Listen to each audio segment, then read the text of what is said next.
ภะคะวะโตอะระหะโตสัมมาสัมพุทธัสสะนะโมตัสสะภะคะวะโตอะระหะโตสัมมาสัมพุทธัสสะนะโมตัสสะภะคะวะโตอะระหะโตสัมมาสัมพุทธัสสะพุทธังสรณังคัจฉามิธัมมังสรณังคัจฉามิสังฆังสรณังคัจฉามิอิติปิโสภะคะวาอะระหังสัมมาสัมพุทโธสวากขาโตภะคะวตาธัมโมธัมมังนัมสสามิขอความนอบน้อมแด่องค์สมเด็จพระสัมมาสัมพุทธเจ้าขอน้อมอภิวาทแด่พระสัทธรรมเจ้าขอน้อมนมัสการ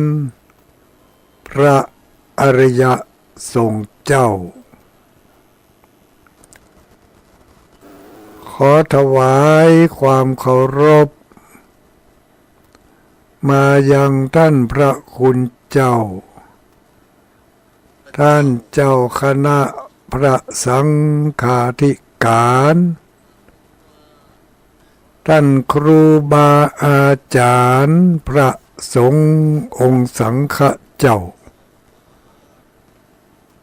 ทุกรูปทุกตนทุกองค์เจริญสุขเจริญพรสวัสดียามค่ำคืนมายังอุบาสกอุบาสิกาพุทธบริษัทผู้มีบุญทั้งหลายทุกผู้ทุกคนทุกเพศทุกวัย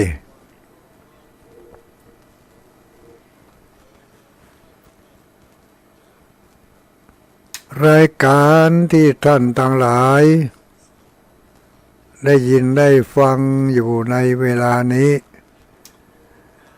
เป็นรายการธรรมะเพื่อนคนรับดึกดำเนินรายการโดยอัตมาภาพพระครูปฏิภาณธรรมทินเจ้าอาวาสวัดพระธาตุม่อนจอมพอ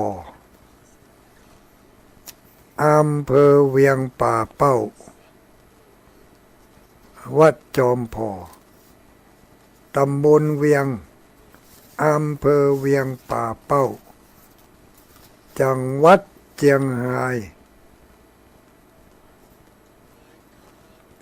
หรือที่รู้จักกันอีกในนามหนึ่งก็คือตุลุงดอยอันนี้เข้าใจกันง่ายๆรู้จักกันง่ายๆชื่อเมืองแต้ตุลุงดอยดอยไหนดอยม่อนจอมพอพออะหยังพอสะปะสะเป็ดม่อนจอมพอพอสะปะดีก่อพอให้ก่อพอบดีบ่ให้บดีก่อพอนะจอมพอตั้งอยู่ที่หมู่ที่7ตำบลเวียงอำเภอเวียงป่าเป้าจังหวัดเชียงราย ได้เจ้าสัญญาณสถานีวิทยุออนไลน์มาดำเนินรายการส่งสัญญาณไปยังสถานีแม่ข่ายคลื่นสีขาวเพื่อชาวประชามีศูนย์ปฏิบัติการอยู่ที่วัดปากตางเจริญอำเภอดอยหล่อจังหวัดเชียงใหม่แล้วจากนั้นวัดปากทางเจริญอำเภอดอยหล่อจังหวัดเชียงใหม่ก็ส่งสัญญาณไปยังสถานีต่างๆที่เจ้าของสถานีทุกที่ทุกแห่งได้ถวายเวลาเป็นพุทธบูชาธรรมบูชาสังฆบูชาหวังจะได้บุญได้กุศลหวังจะได้ปารมีอันแก่กล้าเพิ่มขึ้นโดยเจ้าของสถานียอมสละเวลาอันมีค่าอันเป็นเวลาของธุรกิจเพื่อประกอบภารกิจการงานให้เกิดรายได้เอามาจุนเจือยังสถานีแต่แล้วเจ้าของสถานีก็หันว่าช่วงเวลา2 ทุ่มถึง4 ทุ่มช่วงนี้เป็นเวลาที่พี่น้องเจ้าบ้านศรัทธาญาติโยมทั้งหลายคนเฒ่าคนแก่คนหนุ่มคนกำก็เป็นเวลาที่กำลังจะพักผ่อนหลังจากกินข้าวน้ำข้าวแรงแล้วเรียบร้อยพอข่าวพอคราวทางราชการสำเร็จเรียบร้อยพอสมควรฟังข่าวพอข่าวอันเป็นข่าวที่สำคัญจากนั้นหันท่าว่าข่าวต่อไปเรื่องต่อไปมันจะเป็นเรื่องที่ทำให้เกิดความบ่ม่วนใจเนาะมันจะนักไปจะลามปามไปจะดีหรือว่าบ่ดีก็ตามถ้าเราเสพไปมันพอไปบ่อยๆฟังไปเจือมันก็จะเกิดความคล้อยตามหันต้ยนี่แล้วก็ทำให้ใจหวั่นไหวสั่นสะเทือนถ้ามันเป็นเรื่องดีก็ฮึกเหิมสั่นไหวสะเทือนไปในทางที่ดีแต่ถ้าเป็นไปในเรื่องที่บ่ดีเอามามาบอกกันในข่าวคราวต่างๆจะเป็นเรื่องบดีทางด้านใดก็ตามเถอะเศรษฐกิจสังคมการเมืองศาสนาวัฒนธรรมประเพณีถ้าเอาเรื่องบดีมากันบ่อยๆมันก็จะก่อยซึมซับเอาในสิ่งที่บดีเข้าไปฝังไว้ในสามัญสำนึกลึกลงไปในจิตใต้สำนึกนักเข้าก็เป็นสะสมบ่มฟักเอาไว้กลายเป็นอุปกิเลสตัวใหญ่ตัวโตไม่ได้แสดงออกมาตั้งหูตั้งตาตั้งปากในขณะที่เขายังมีสติอยู่มันก็ไปบุญออกตอนที่เขาขาดสติขาดสัมปชัญญะเนี่ยคือการเสพอะไรก็ตามเสพบ่อยๆฟังบ่อยๆอ่านบ่อยๆพอบ่อยๆในเรื่องเดียวกันนั้นหรือในเรื่องทำนองเดียวกันนั้นเกิดความฝังใจ เมื่อฟังใจก็ฟักไฟ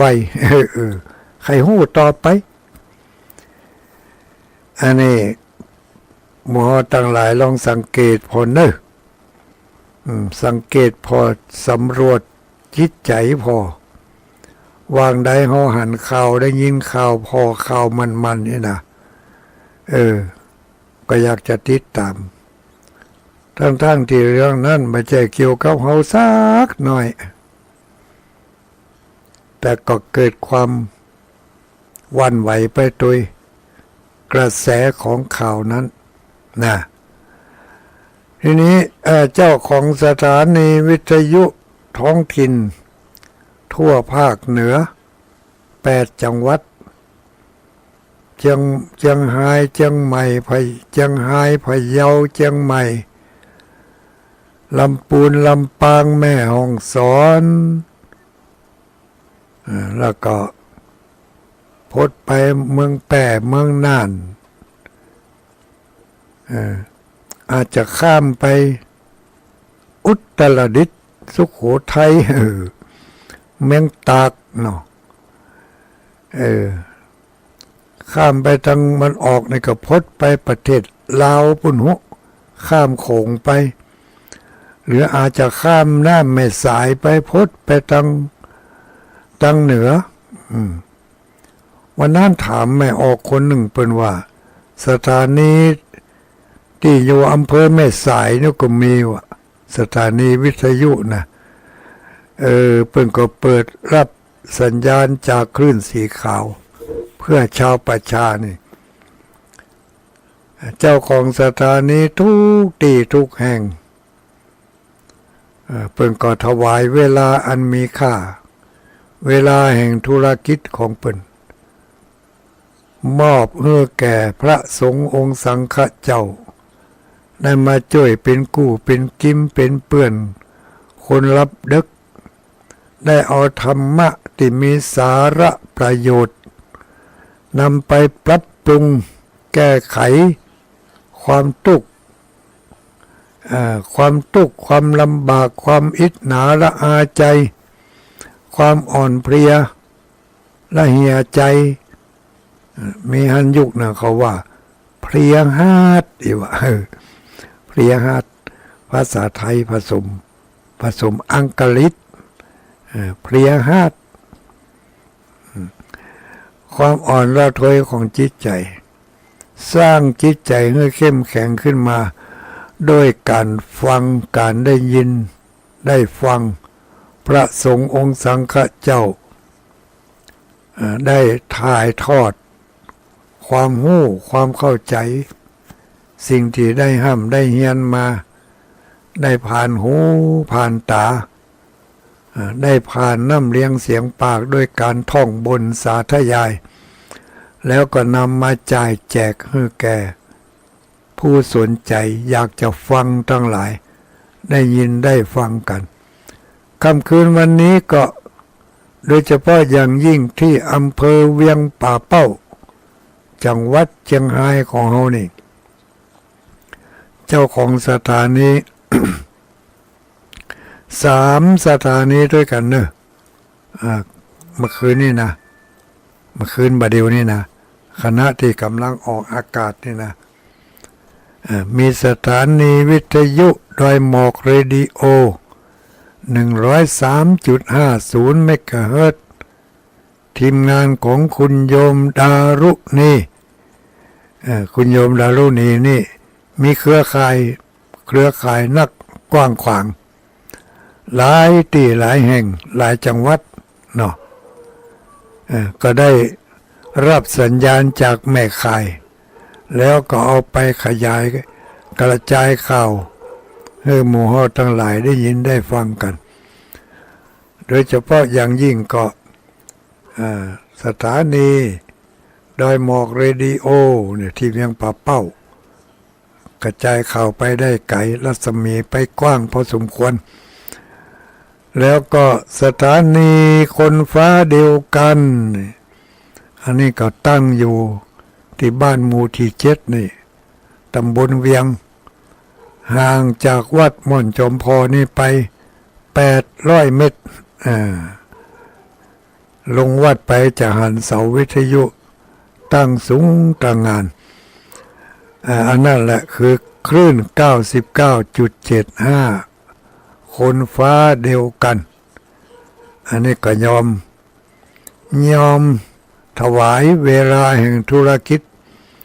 ที่จะไปประชาสัมพันธ์โฆษณาขายสินค้าอย่างต่างๆ2 ชั่วโมงนี่ถวายแก่พระคุณเจ้าทุกวันเสาร์และวันจันทร์อันนี้ก็เวียงป่าเป้าและอีกสถานีหนึ่งอันนี้ก็เมื่อนานมานักแกได้ถวายเวลาเมื่อแก่คลื่นสีขาวเพื่อชาวประชาได้ออกอากาศประชาสัมพันธ์ชี้แจงแถลงข่าวให้หมู่เฮาทั้งหลายได้ยินได้ฟังกันเริ่มตั้งแต่เวลา 18 นาฬิกาเป็นต้นมาถึงเวลาข่าว 19 นาฬิกาก็ตัดเข้าไปสู่ข่าวประชาสัมพันธ์เนี่ย19 กึ่งดำเนินการต่อไปจนถึงปุ่น4 ทุ่มย่อมเยาะปุ่น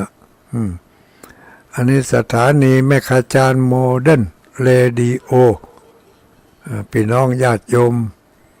ทั้งเหนือทั้งใต้วันตกวันออกก็ฟังกันได้อยู่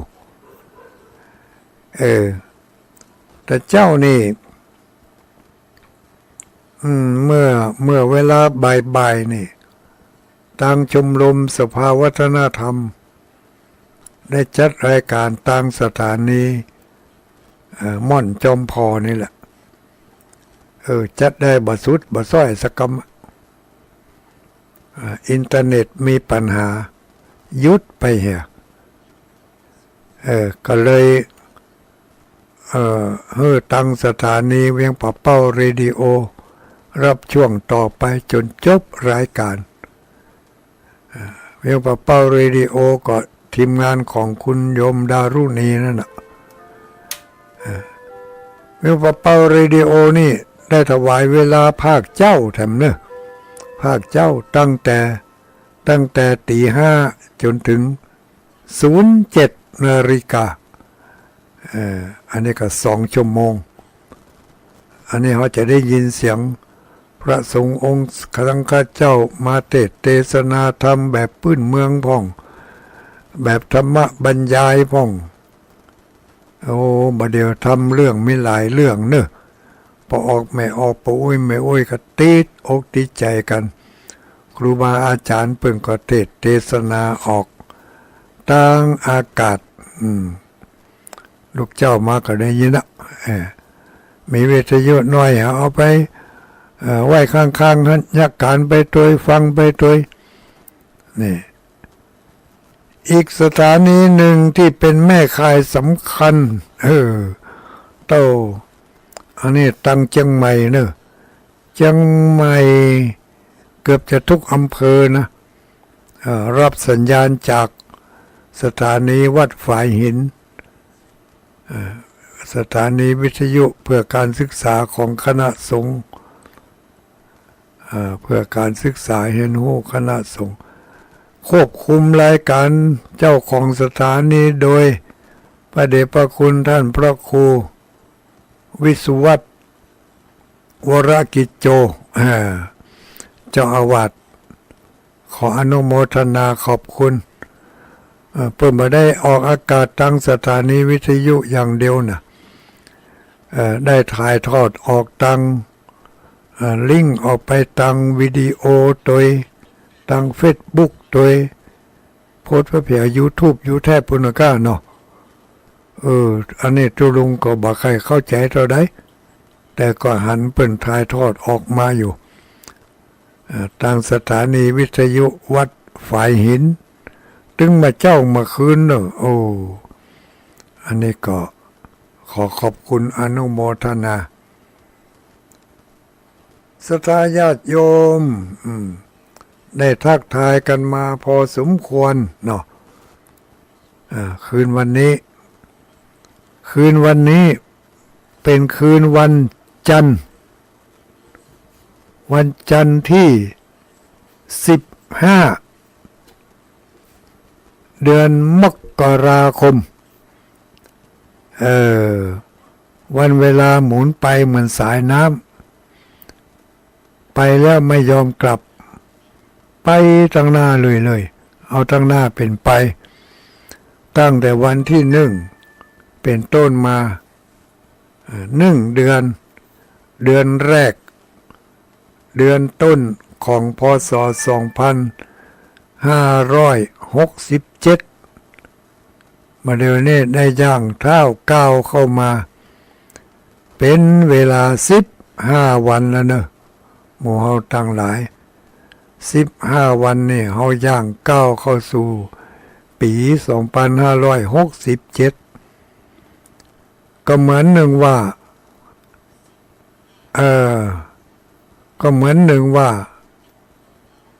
แม่โคพ่อโคที่เปิ้นจุงเข้าไปสู่แดนประหารยิ่งก้าวเต่าใดความใกล้จุดมรณะก็ยิ่งเข้าไปเท่านั้นวันเวลามันก็เป็นหน้าที่ของมันทำหน้าที่ของมันไปเมื่อเจ้าตะวันก็ออกเพอเลอออกปึ้งลึงออกเพอเลอออกพีลีแมนผู้จุดตะวันแมนมาหันผู้จุดขวายมาก็ตะวันก็สูงขึ้นมาถึงตะวันตั้งหัวแล้วจนกระทั่งบ่ายคล้อยย่อยลงไปทางด้านทิศตะวันตกเสร็จเรียบร้อยมันก็ตกดังก้อยขนาดตะวันตกก็เดี๋ยวมันจะดังแหงเป็นว่าดังก้อยมันตกดังอย่างไรดังก้อยตะวันตกทึ่ง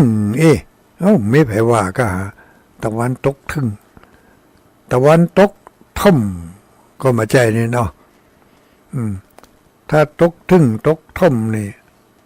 ตกตึงนี่มันเป็นมันอย่างนี้โค้ของนี่ก็ใหญ่นักแกแต่ยังน้อยกว่าตะวันน่ะตะวันแก่นบ่เล็กบ่เล่นเวลามันตกละก็เดี๋ยวว่าจะดังแหงเป็นว่าดังก้อยขนาดมันดังอย่างไรก็ตะวันตกดังแทบอุ้ยเนาะตะวันตกดังแทบตะวันตกแทบปุ่นอ่ะนี่นะแกนบ่เล็กบ่เล่นตกดังก้อยฮะแทบ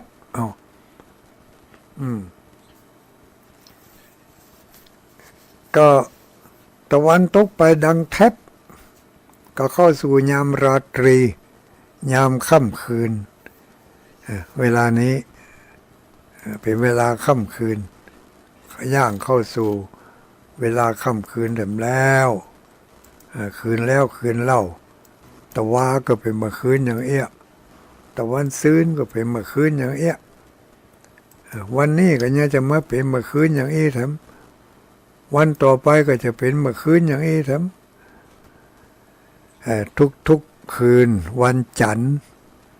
มาพบมาปะกันกับศรัทธาญาติโยมหมู่เฮาทั้งหลายมีเนื้อหาสาระพ่องบ่มีพ่องแต่ก็เป็นกู้แก้ง่อมแก้เงาสำหรับผู้ที่ง่อมเหงาได้ของคิดได้เรื่องที่นำไปคิดพิจารณาวันนี้เข้าสู่รายการมาแปลกกว่ากุเตือน้อยเนาะกุเตือนี่จะว่าพุทโธเสโธกะเนี่ยเหมือนมาละจนจำได้ทุกคนท่องคาถาบทนี่ได้ดีพุทโธเสโธติโลกัสสมิงสัพพะสัตตานังเนาะ อันอย่างดักปิ้งแล้วหมอดังอยู่กว่านี่ดังอยู่ว่าไปตัวก็เป็นห่วงไปตัวญาติโยมทั้งหลายเพราะว่ามันบัดเสถียรมันบัดเสถียรบัดจีรังยั่งยืนถ้ามันจะดับมันก็ดับไปอันไหนนะแล้วก็จะยากเขาโอ้คนเดียวก็ไม่ไปฟังอินเทอร์เน็ตเขาก็จ่ายสตางค์ให้มันเต็มตีนะเนาะแต่ก็ยังว่านะทุกอย่างอยู่ในวงจรของอนิจจังจะไปว่ามันบ่ดีก็บ่ได้ก็สภาพของมันอนิจจังเข้าถึงธรรมให้น้อยกาอนิจจังคือความบัจจิรังยั่งยืนถ้ามันดีมันก็ดีถ้ามันบ่ดีก็คือมันขาดมันหายนี่เป็นธรรมดาไอ้โลกก็เข้าใจมันในเมื่อเขาเข้าใจมันอย่างนี้ก็จีว่าเขาเข้าถึงธรรมก็แล้วก็ต้องเอาไปแจ้กับอย่างอื่นด้วยนะเอาไปแจ้กับอย่างอื่นด้วยเวลามันบ่ได้ดังใจก็ต้องเข้าใจว่ามันก็ยังกับสถานีวิทยุที่ทุลุงดอยออกนั่นแหละ มันจะดักมันก็ดักไปมันจะเงียบมันก็เงียบไปจะดังก็ดังขึ้นมาเป็นอนิจจังเป็นทุกขังก็คือมันแปรปรวนในท่ามกลางมันเปลี่ยนสภาพจากดีเป็นให้จากให้เป็นดีเป็นอนัตตาอันนี้นักแก่พ่องมันเติกที่สุดของมันละทำไมถึงว่าที่สุดของมันทุกสิ่งทุกอย่างไปอยู่ในภายใต้อำนาจของการควบคุมของเขาใจเขาแค่ได้อย่างอันแต่มันบ่เป็นไปอย่างอันก็เป็นอนัตตาควบคุมบ่ได้ควบคุมบ่อยู่ที่เขาควบคุมได้ควบคุมอยู่นี่ก็เป็นชั่วครั้งชั่วคราวที่คุมบ่ได้มันมีสำนักก็เมื่อพิจารณาได้อย่างนี้เขาก็จะบ่มีโอกาสที่จะไปถือสาหาโทษบางอย่างกับไผพอเขาเข้าใจหลักของธรรมชาติสัจธรรมตัวนี้สัจธรรมอันนี้เป็นเรียกว่าสัจธรรมในบทธรรมคุณในบทพระธรรมคุณที่เพิ่นบอกว่าสวากขาโตเนี่ยพระธรรมคุณนี่มี6เนี่ยพระพุทธคุณมี9พระธรรมคุณนี่มี6มี6ขึ้นต้นด้วยคำว่าสวากขาโตสวาสวากขาโตสวานี่มีกอไก่ด้วยกับสวาก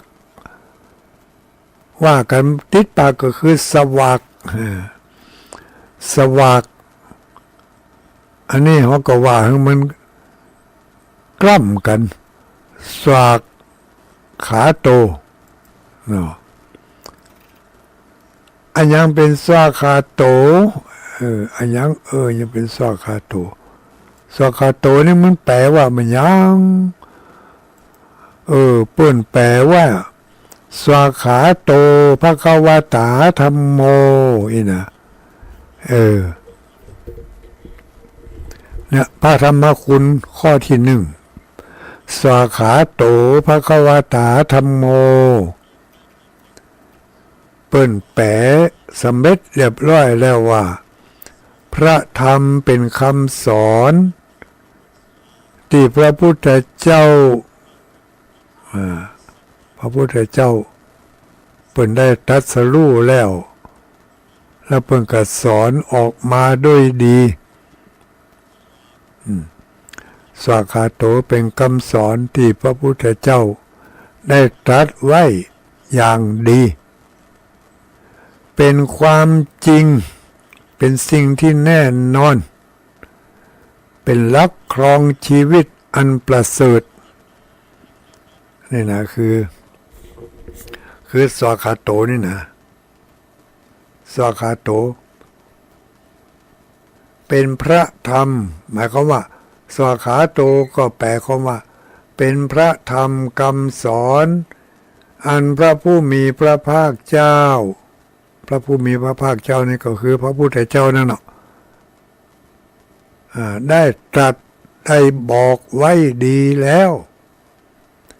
เป็นความจริงอย่างที่พระพุทธเจ้าพูดว่าไว้ถ้าศึกษาเรียนรู้ไปเลย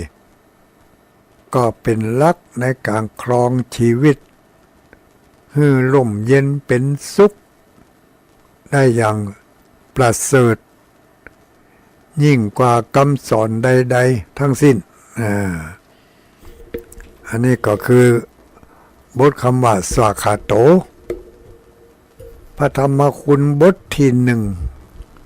หรือว่าข้อที่หนึ่งพระธรรมคุณนี่มี6 ข้อมี6 หัวข้อมี6 หัวข้อ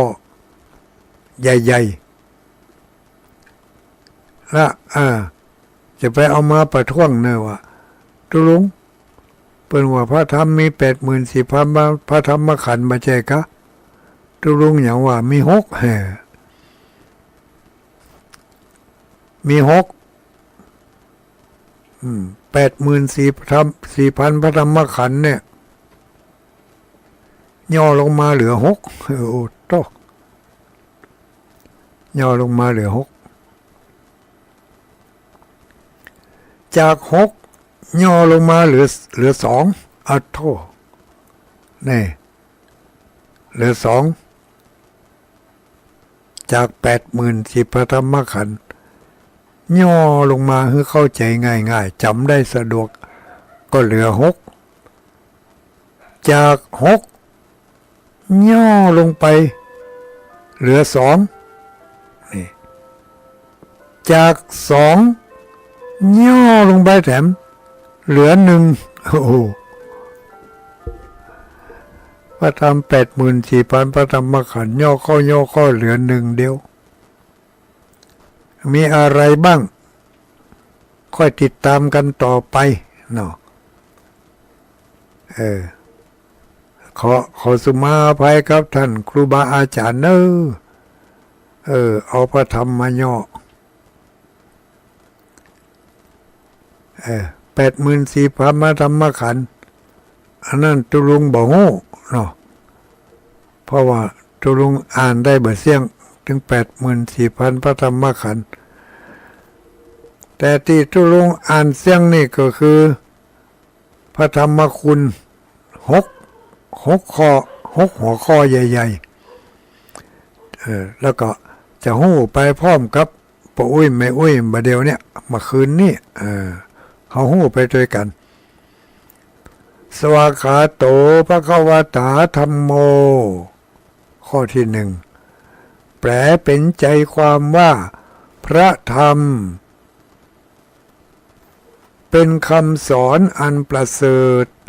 ที่พระพุทธเจ้าได้ตรัสไว้ดีแล้วเป็นความจริง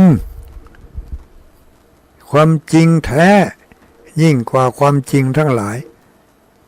เป็นหลักในการครองชีวิตอันประเสริฐอย่างทำดีว่าสวากขาโตภควตาธัมโมเป็นคำสอนอันพระผู้มีพระภาคเจ้าได้ตรัสไว้ดีแล้ว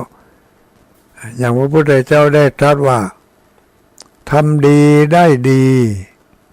ทำชั่วได้ชั่วนะนี่เป็นคำสอนทำดีย่อมได้ดีทำชั่วย่อมได้ชั่วหรือว่าเข้าใจแหมอย่างหนึ่งก็คือถ้าทำดีได้รับความสุขความสบาย ถ้าทำความชั่วได้รับความทุกข์ความทรมานถ้าไผถึงมื้อถึงวันนี้ถ้าไผได้รับความสุขความสบายเวลาใดก็ตามเวลานั้นพระธรรมในฝ่ายดีกำลังให้ผลให้ผลแก่เฮาอยากให้เฮามีความสุขความสบายจะนั่งก็มีความสุขจะเดินก็มีความสุขบ่ต้องสะดุดบ่ย่ำใส่ลักใส่ต่อเนี่ยมีความสุขเหมือนกับเดินอยู่บนอากาศหวามม่วนขนาดจะเดินก็มีความสุขจะนอนก็มีความสุขจะนั่งก็มีความสุขจะกึดก็กึดในเรื่องที่มีความสุขนี่แม้กระทั่งการจะอู้จะจ๋าจะปราศัยกับไผก็ส่งแต่เรื่องที่เป็นความสุขไปให้คนที่เปิ้นฮับบ่ได้ส่งเรื่องที่เลวร้ายอย่างกับที่เขากำลังเสนอข่าวกันอยู่ถึงมื้อถึงวันนี้ระวังให้ดีเนี่ยไผบริโภคข่าวนะอย่างกับที่ว่าไว้ตั้งแต่ต้นรายการเฮาบริโภคอันใดบ่อยๆเจือไอ้เรื่องนั้นน่ะมันจะฝังอยู่ในความรู้สึกของเฮาน่ะดีบ่ดีพอมันเครียดขึ้นมาแล้วเอาไปลงกับลูกกับหลานพุ่นเอาไปลงกับผัวกับเมียพุ่นเอาไปลงกับคนที่ใกล้ชิดพุ่นโดยรู้เท่าไม่ถึงการที่จริงมันฝังเจืออยู่ในนั้นน่ะพอได้รับแรงกระตุ้นมาพบแสดงออกทันทีเนี่ยพระพุทธองค์ได้ตรัสไว้ว่ากัลยาณกาลีกัลยาณังปาปกาลีจะปาปกังเนี่ยผู้ใดได้ทำความดีความดีย่อมจะสนองผู้นั้นให้มีความสุขผู้ใดได้กระทำความไม่ดีความไม่ดีนั้นจะสนองปัดปาให้เราได้รับความทุกข์มาเดี๋ยวนี้ใครได้รับความสุขความสบายยกมือขึ้นนี่ใครมีความสุขพองยกมือขึ้นเวลาอื่นบอกว่ากันเอาเวลานี้ก็แล้วกันณขณะนี้เวลานี้ที่ฟังอยู่เนี่ยยกมือขึ้นหลายคนนะลูกยกมือขึ้นบางคนไม่ได้ยกกับเปิ้นในขณะเดียวกันนี้ใครได้รับความทุกข์ความบ่สบายยกมือขึ้นนี่ต่ออันนี้ก็ยกมือขึ้นก็หลายคนเหมือนกันเนี่ยได้รับความทุกข์ความไม่สบายกายไม่สบายใจกินบ่ได้นอนบ่หลับไปบ่สะดวกมาบ่สบายจะไปไหนก็ตึงทุกข์ตึงยากเปิ้นไปกันตืดๆเฮาใครไปแต่เนอก็ไปบ่ได้เปิ้นอยู่ดีสบายกินม่วนกินม่วนต้านหวานมีความสุขกายสุขใจห่มผ้าก็มีความอบอุ่นอาบน้ำก็มีความชุ่มชื่นเย็นสบายแต่มีแต่บางผู้บางคนที่ยังได้ก็ได้ก็ตึงบ่สบายทุลุงมันตึงบ่ม่วนเสียงท่านไอ้น่ะเสียงตีมันน่ะไผยังพ้องยกมือขึ้นนี่หันก็เฮากำลังมาหันบ่เดียวนี้หันมาหยังก็หันสวาคาโตภควตาธัมโมน่ะกะพระธรรมที่พระพุทธเจ้าได้ตรัสไว้ดีแล้วได้ตรัสไว้ดีแล้วว่าไผทำความดีไว้ในปางก่อน ปัจจุบันนี้เราจะได้รับความสุขความสบายไผได้พลังพเลิดพลาดไปทำความไม่ดีไว้ในปางก่อนปัจจุบันนี้ความไม่ดีอันนั้นมันมาตันพอดีก็เลยทำให้เฮามีความทุกข์อกทุกข์ใจทุกข์กายทุกข์ปาก ทุกข์สะปัดทุกข์108เนาะอันนั้นเป็นผ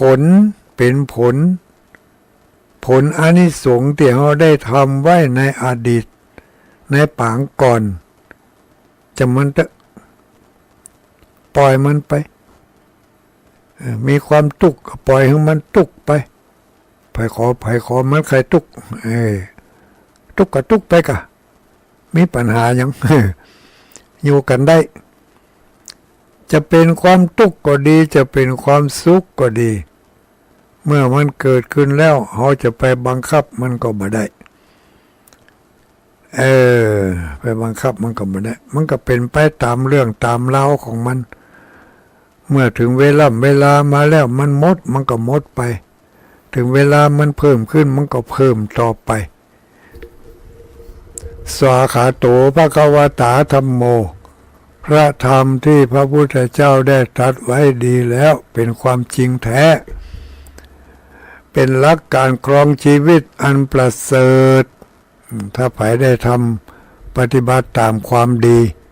แนวทางที่พระพุทธเจ้าได้ชี้ช่องบอกทางเพื่อทำดีเนอะนะอย่างน้อยๆเพื่อมีธรรมไว้ในใจ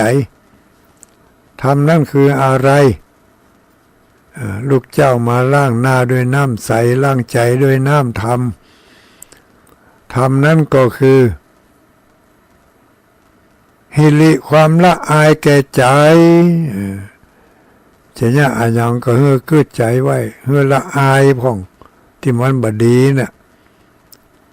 ละอายแก่ใจ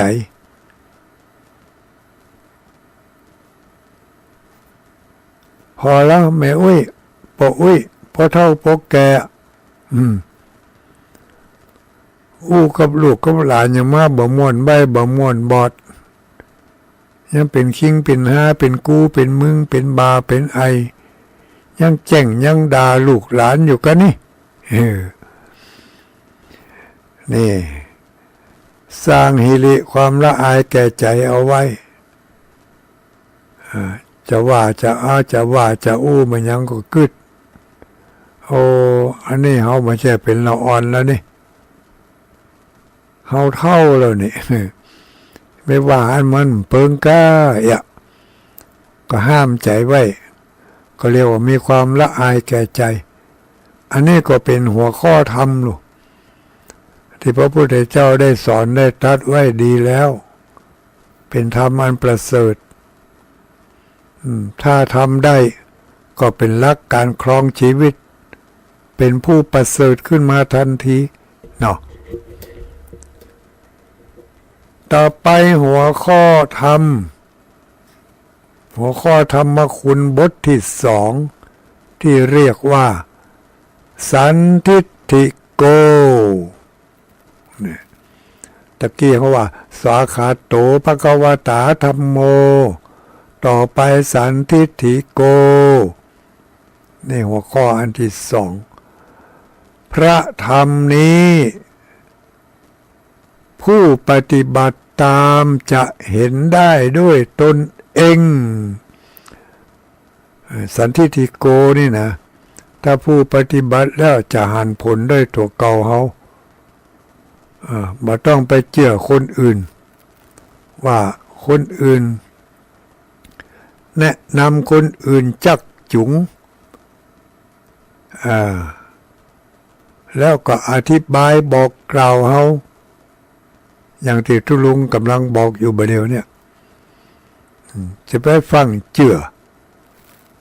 ต้องเชื่อด้วยตัวเองเมื่อมีหิริความละอายแก่ใจเมื่อมีโอตตัปปะความเกรงกลัวต่อบาปจะทำให้เราหลีกเว้นจากการกระทำบาป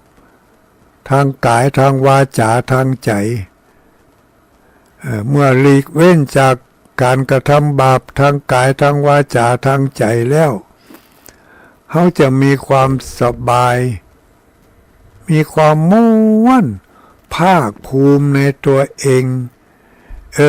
เขาเป็นผู้เฒ่าผู้แก่นี่ปากมันจะหวานเหมือนน้ำตาลน้ำอ้อย ลูกหลานก็ฮักร่วมเดียวไปไหนก็ไปแวะมาแวะอันเนี้ยเขาจะหันด้วยตัวเองสันทิฏฐิโกผู้ปฏิบัติจะพึงหู้พึงหันพึงได้รับผลด้วยตัวเองเวลานี้เรามีความสุขความสบายม่วนอกม่วนใจก็เพราะว่าเราได้สร้างเชื่อก็คือความดีเอาไว้ความดีนั่นสนองเฮาให้สุขสบายอันนี้ก็เห็นด้วยตนเองไม่ต้องไปเชื่อคนอื่นละเชื่อกรรมเชื่อการปฏิบัติของเฮานี่แหละ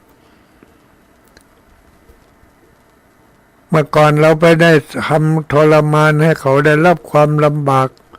ไปขี้ลักขี้จกไปขี้จุขี้หลอกขี้ลวงเปิ้นไปขี้เหล่าหน้าจากขวัญเปิ้นมาเดียวนี้สิเปิ้นเหล่าหน้าจากขวัญขี้จุขี้หลอกเฮาบ่หลอกโดยตรงก็หลอกโดยอ้อมมันละก็เพราะว่าเขาได้ไปหลอกไปทำสิ่งที่บดีไว้กับเขามาก่อนเวลานี้เขาถึงได้ทำบดีกับเขาถ้าเขาหู้อย่างนี้ชื่อว่าเขาหันผลจากการกระทำของเขาถ้าเขายังบ่หันผลยังขึ้นบ่ได้เตื้อก็มันปฏิบัติศีลปฏิบัติธรรมไปทิกเขาจะหู้ด้วยตัวของเขาเองสันทิฏฐิโกผู้ใดปฏิบัติผู้นั้นจะพึงเห็นผู้ใดเฮียนผู้นั้นจะหูเนาะผู้ใดอู้ผู้นั้นจะได้รับผล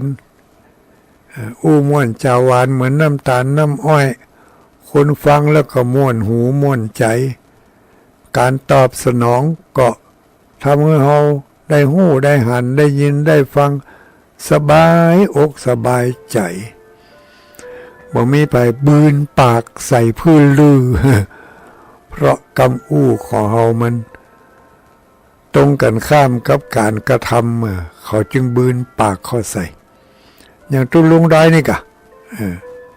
ไม่หลายคนหรอกบืนปากใส่มาเดียวนี้อย่างพอ9 โมงก็ว่าได้นี่โอ้ต้องแต่งแล้วนะ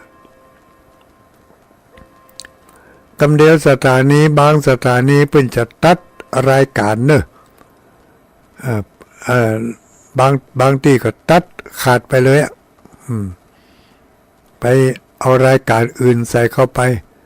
แต่บางที่ก็ตัดเพื่อโฆษณาประชาสัมพันธ์ตามกติกา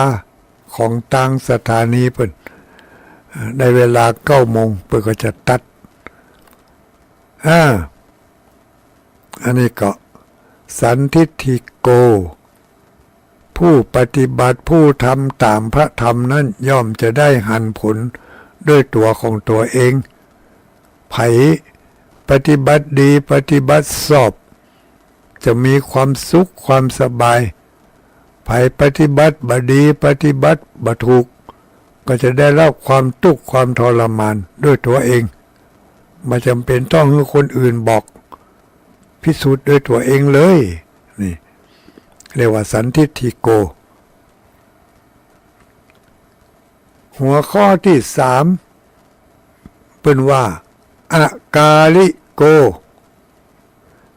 อากาลิโกนี่บอกว่าจะทำความดีหรือทำความชั่วหรือว่าจะเนี่ยอันยังก็แล้วแต่เป็นว่าการทำบุญทำบาปนี่การปฏิบัติรักษาศีลการปฏิบัติธรรม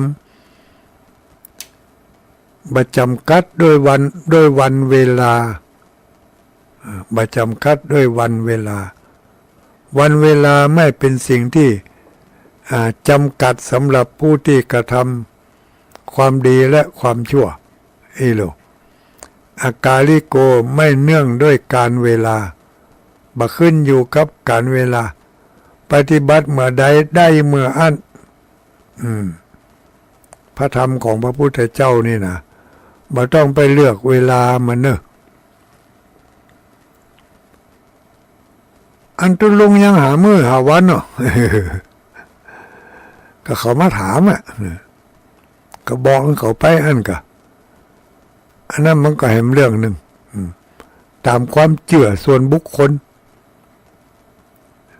ตามความเชื่อส่วนบุคคลแล้วมันจะได้ดีก็บ่ดีมันก็อยู่ที่การกระทำเนาะเพิ่นถือว่าอากาลิโกการปฏิบัติธรรมนี้ไม่จำกัดการเวลาทำดีเมื่อใดก็ได้ดีเมื่ออันทำบ่ดีเมื่อใดก็ได้บ่ดีเมื่ออันแล้วก็เป็นอยู่อย่างนี้ตลอดบ่มีวันมีเดือนมีปี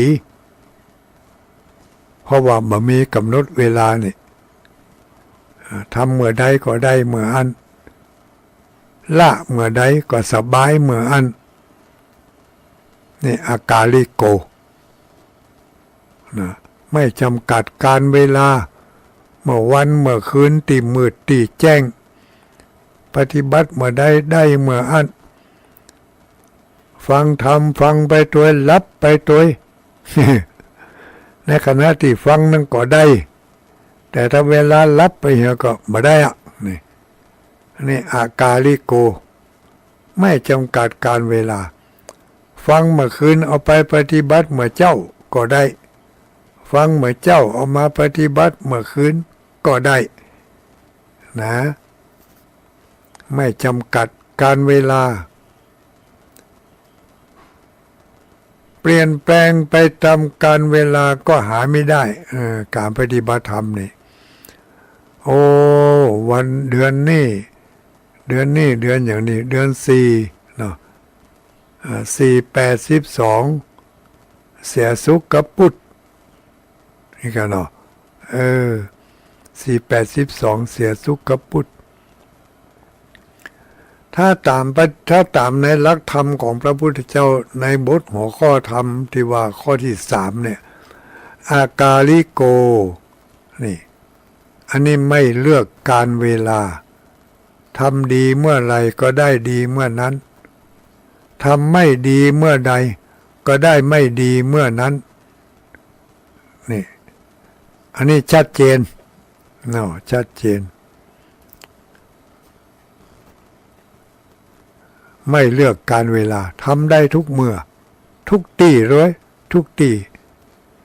ไม่ว่าจะเป็นในห้องน้ำห้องสุขาในห้องนอนในรถในเรือทำความดีได้ทุกที่ใดที่เขาหายใจได้ที่นั่นเขาทำความดีได้เอาง่ายๆเนาะข้อที่4เป็นว่าเอหิปัสสิโกพระธรรมของพระพุทธเจ้านี่นะเป็นของดีปฏิบัติแล้วได้ผลเป็นอย่างใดก็ควรจะแนะนำจักจวนเชิญชวนคนอื่นคนไก่เฮือได้หู้ได้หันได้ยินได้ฟังตัวอย่างได้ฟังธรรมคำสอนของพระพุทธเจ้าในเรื่องที่ดีๆเนี่ยเขาก็อยากจะให้คนอื่นได้ยินได้ฟังตัวก็เชิญชวนเปิ่นมาเป็นสิ่งที่น่าจะเชิญชวนมาช่วยกันพิสูจน์พอช่วยกันตรวจสอบพอพระพุทธเจ้าเปิ่นว่ากุศลธรรมาอกุศลธรรมาทำดีได้รับผลคือความสุขทำไม่ดีได้รับผลคือความทุกข์มันจังแต้วะมันจังแต้วะก็ขอเจนมาพิสูจน์พอเนาะพิสูจน์พอก็ได้ทำดีได้ดี ทำไม่ดีได้ไม่ดี เป็นสิ่งที่น่าจะเชิญชวนคนทั้งหลายมาพิสูจน์พอกอยให้หันแจ้งแดงแจ๋ไปเลยเพราะเป็นของจริงความจริงอันนี้เป็นความจริงตลอดเวลาด้วยนะอากาลิโกะเนาะบ่มีจำกัดวันเวลาพิสูจน์เมื่อใดก็ได้โอปัญญิโกข้อที่5ควรน้อมเข้ามาใส่ใจควรน้อมเข้ามาใส่ตัวอันนี้หมายถึงพระธรรม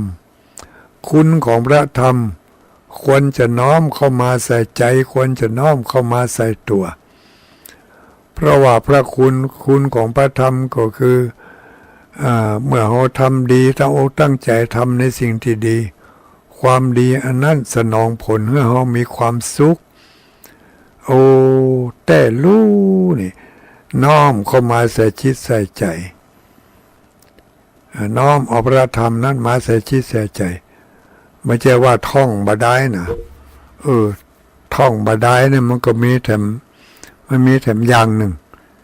อย่างเก้ากถาเนี่ยท่องบาได้เนาะแต่บทธรรมนี่ท่องตัวปฏิบัติตัวเอามาใส่ใจน้อมมาใส่ใจแล้วก็ก่อยปฏิบัติตามฝึกหัดไปแต่ลึกแต่น้อยฝึกหัดไปแต่ลึกแต่น้อยน้อมเข้ามาใส่จิตใส่ใจ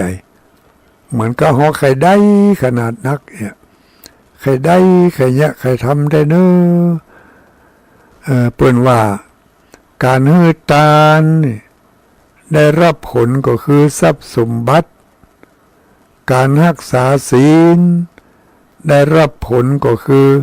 มีสุขภาพร่างกายสมบูรณ์แข็งแรง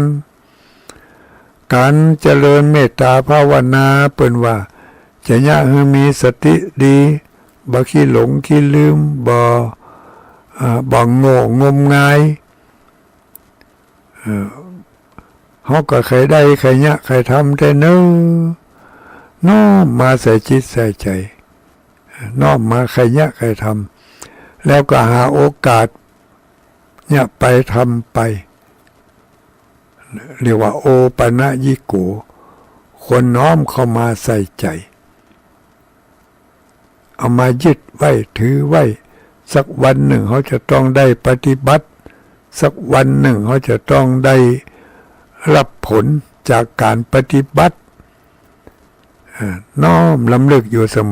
มออันนี้เรียกว่าโอปัญญิโกควรน้อมเข้ามาใส่ไว้ในจิตในใจหาโอกาสหาเวลาประพฤติปฏิบัติให้ทานรักษาศีลเจริญเมตตาภาวนาน้อมมาใส่ไว้ในใจฮั่นวันใดวันหนึ่งเขาต้องได้ยะแน่นอนเนี่ยจะยะเฮือใดจะทำเฮือใดเมื่อมาถึงข้อนี้แล้วก็จะได้ไปถึงข้อสุดท้ายข้อที่เรียกว่าปัจจตังเวทิทิตัพโพวินยูหิติปัจจตังเวทิตัพโพวินยูหิติอันว่าวินยูชนถ้าสมัยใหม่นี่เขาจะเรียกว่าอันว่าปัญญาชนเนาะวินยูก็คือวิญญาวินยูก็คือปัญญานะอันว่าปัญญาชนรู้ได้เฉพาะตนปัญญาชนหรือว่าวินยูชนนี่ก็คือผู้ที่เนี่ยที่ทำที่ปฏิบัติตามน้ำทำคำสอนเนี่ยจะหู้ได้เฉพาะตัวไปตัวมันตานะคนอื่นจะมาหู้แทนตึ้งบ่ได้ปัจจตังเวทิตโพวินโยหิติหู้ได้เฉพาะตนวันนี้เขาไปตั้งโรงทานบริจาคโรงทานหันเปิ่นมากินมาบริการใจบริการของเขาม่วนอกม่วนใจวันนี้เขาได้ไปสมาทานรักษาศีล ปิกมาในระหว่างต่างวันนี้วันคำเฮาบ่ได้ฆ่าสัตว์ตัดชีวิตบ่ได้เอาของเปิ้นบ่ได้ลักของเปิ้นบ่ได้ไปจุหลอกล่อลวงไผบ่ได้ไปช่อไปโกงไผทั้งที่กล้าด้วยกันขายด้วยกันทำงานด้วยกันบ่ได้เอารัดเอาเปรียบผู้ที่ด้อยโอกาสกว่าช่วยเหลือผู้ที่ด้อยโอกาสกว่าเกิดความภาคภูมิใจคนอื่นจะฮู้ก็บ่ได้จะมาฮู้แทนเฮาบ่ได้ว่าความภาคภูมิใจนั้นมันมีขนาดไหนมอกใดความสุขใจนั้นมันสุขอย่างใดไผบ่ฮู้ตัวปัจจตังฮู้ได้คนเดียวฮู้ได้เฉพาะตัวอันนี้บทธรรมคุณข้อที่6รวมความแล้วเวลานี้ค่ำคืนวันนี้ได้เอาบทพระธรรมคุณ6หัวข้อมาบอกมากล่าวแล้วก็เอามาขยายความจากง่ายก็คือเป็นยาก เนาะว่าได้อุ้ยกูเตือนเขาเข้าใจจะง่ายนะวันนี้ตุลุงมาเต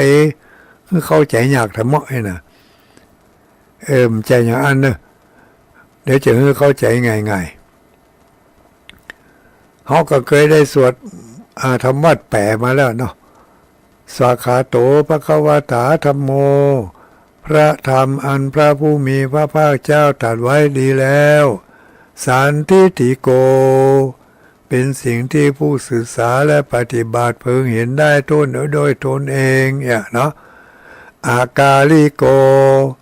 เป็นสิ่งที่ไม่ประกอบด้วยการเวลาเอหิปัสสิโกควรเรียกให้ผู้อื่นมาดูโอปนายิโก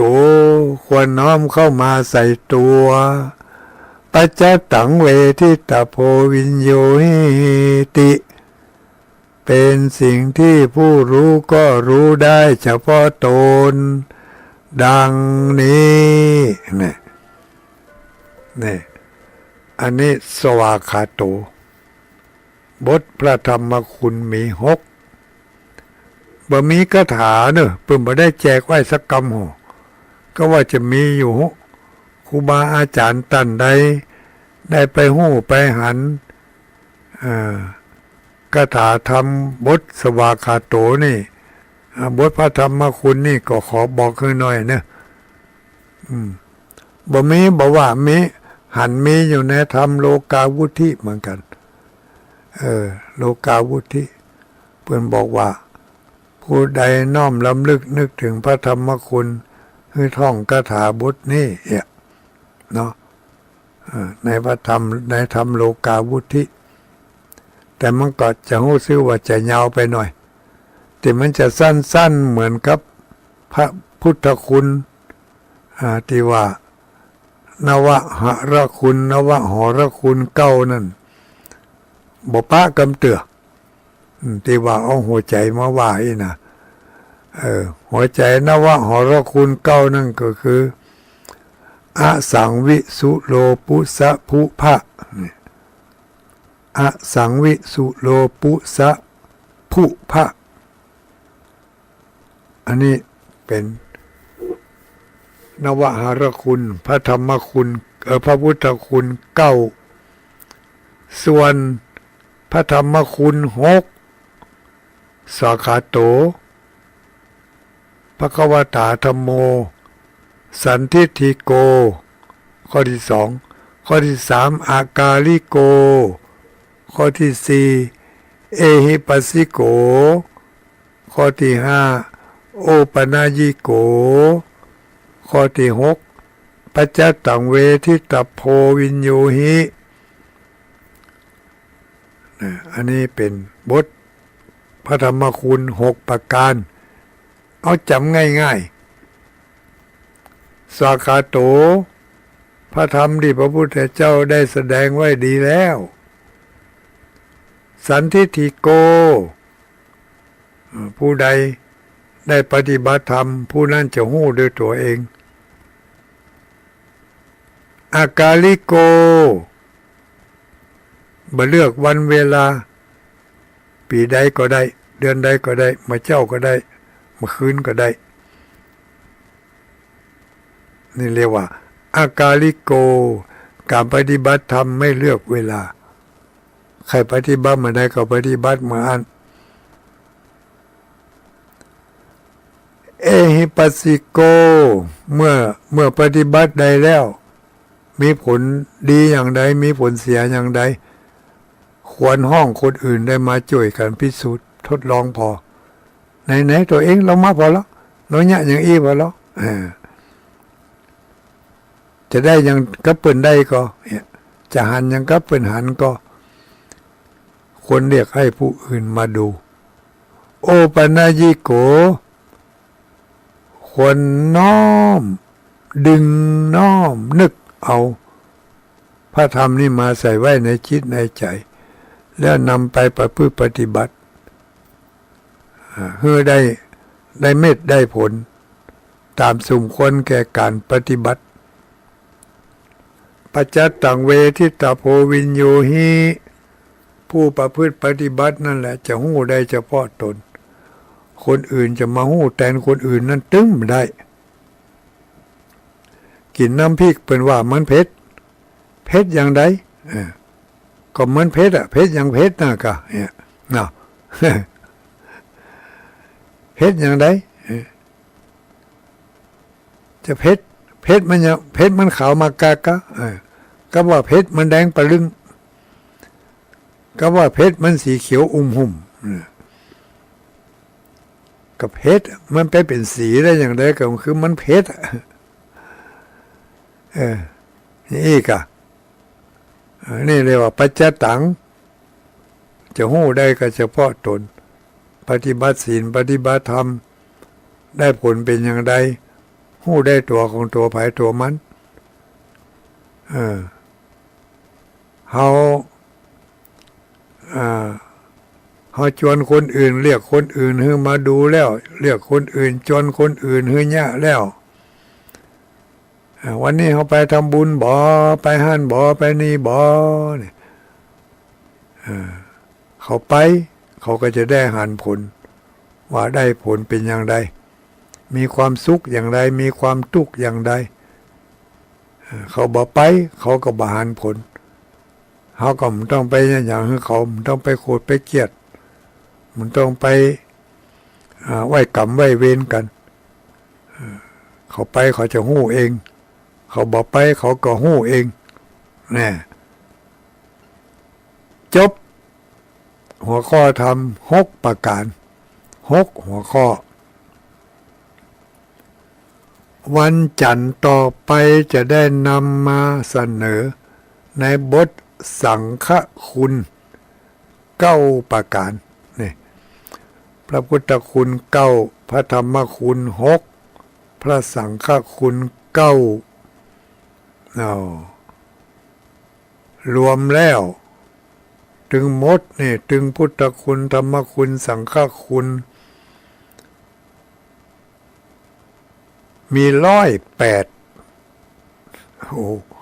มี108โดยขยายออกไปจาก9ก็เป็นพระพุทธคุณ56จาก9ก็เป็น56พระธรรมคุณจาก6ก็เป็น38นับอย่างใดมันได้38ก็นับ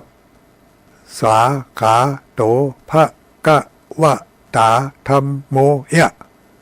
ติโยมมันจะได้38เจ้าเราเอาไปหน้าพอเนอะเราเอาปากกาขีดเส้นใต้ให้พอเนอะสาขาโตสานี่ตั้งแต่สอเสือไปจนถึงกอไก่นี่ขีดตึกหันนะแล้วก็ขาแหมกำโตแหมก พระคะวะตาธัมโมนี่คิดไปเป็นกรรมเป็นกรรมเป็นกรรมอย่างเงี้ยจะได้38ได้บ่ได้ก็ลองพิสูจน์พอเนอะอิติปิโสภะคะวา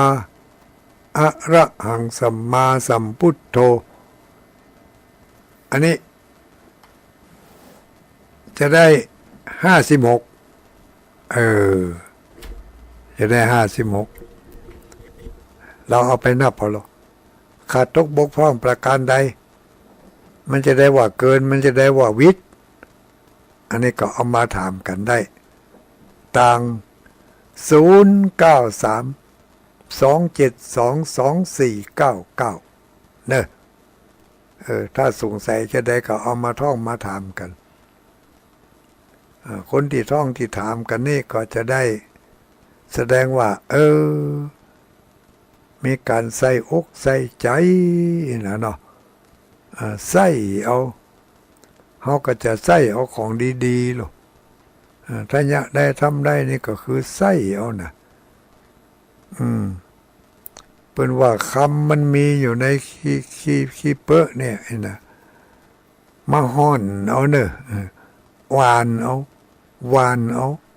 หวานเอาคำร่อนเอาคำทองคำร่อนเอาหวานเอาลองหวานพอแล้ว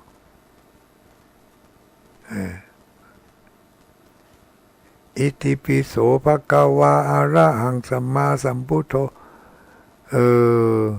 คิดไปกำไหนคิดน่าพอมันจะได้เท่าใดได้อย่างที่เปิ้นว่าก็หรือบางอันอย่างพระพุทธคุณนี่ทำขีดเป็นตารางก็ได้ เนอะขีดเป็นตารางยังตามาฮอดนี่นะเอาแนวตั้ง7เอาแนวนอน8เอาแนวตั้ง7แนวนอนแนวตั้ง7ช่องแนวนอน8ช่องแล้วก็เอาอิติปิโสใส่ลงไปทีละช่องอิช่องหนึ่งติช่องหนึ่งจะเอาแนวเอาลงตั้งก็ได้จะเอาไปตั้งตามนอนนั่นก็ได้7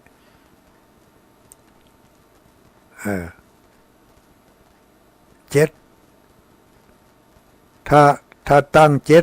7นอนก็ต้อง8 7นี่คูณกันแล้วมี56นี่เอาอิติปิโสใส่ตัวในช่องจะจับพอดีจับพอดีว่างๆก็ลองแยะพอแล้วเขาใส่เอาทองคำลูกใส่เอาทองคำเมื่อเดี๋ยวนี้คำมันเขียมจะได้เป็นเม็ดเป็นก้อนหายากป้องมันติดเป็นไฮไปเหี้ยไฮคำไฮหลอดอย่างไฮหลอดนี่กันเนาะโอ้บัลลอดนี่ไฮมันนี่มันน้อยขนาดไหนก็ตึกไฮหลอดนั่นนะไฮคำ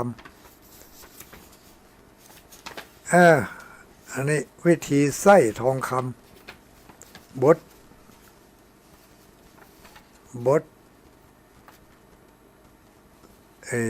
อิติปิโสเนาะบทอิติปิโสก็คือบทมันยังไง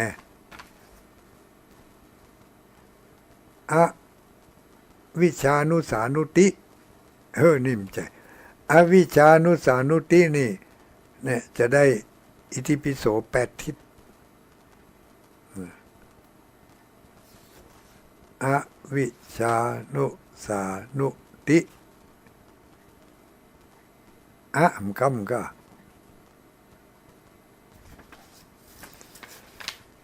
แล้ว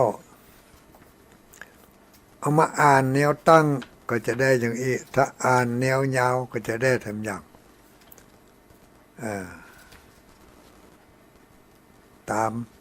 ต ตามบทพุทธคุณที่ว่าไว้ในในในอย่างก็ในนวหรคุณนั่นเก้าเนาะนวหรคุณเก้าอสังอสังอสังอย่างอสังวิสุโลอสังวิสุโลปุสะพุอย่าพอลืมว่าไปก็ลืมไป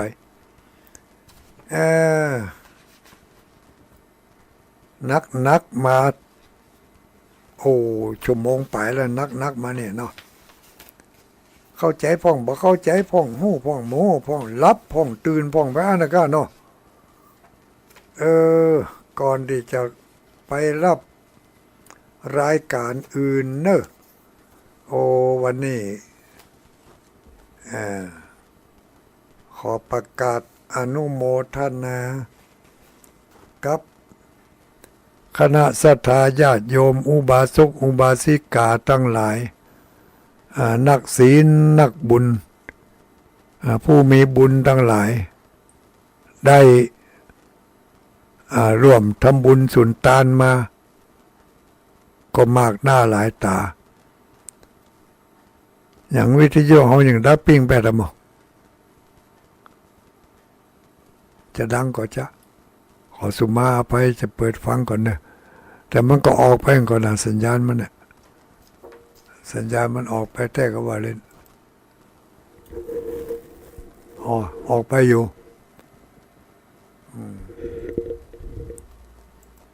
ก็ว่าวิทยุของมันดับเอง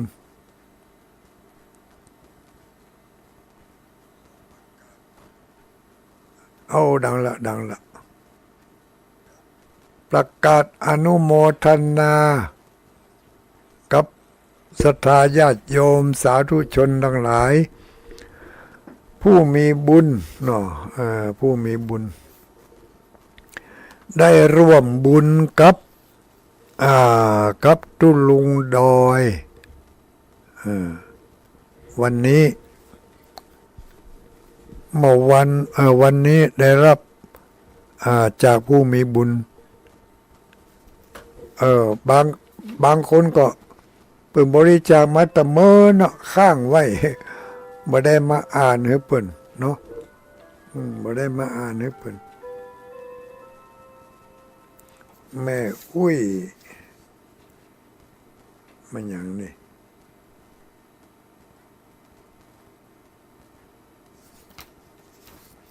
โอ้ขอสุมาด้วยเนอะแม่อุ้ยดวงดีโยนิดอันนี้โอ้นี่เมื่อนักก้านี่เมื่ออันส่งน้ำเมื่ออันทำบุญวัดสันสลีวันก่อนนั่นแล้วเนี่ยแม่อุ้ยดวงดีโยนิดนี่บริจาคกาน้ำกาไฟแต่เจ้าแมลงนี่ได้รับจากแม่อุ้ยลืมชื่อแล้วไม่ได้เขียนชื่อไว้แม่อุ้ยนามสกุลเมธาวานิชแม่อุ้ยอย่างก็แม่อุ้ยกิมแม่อุ้ยกิมทองอีกอ่ะกิมทองกิมไรอย่างนี้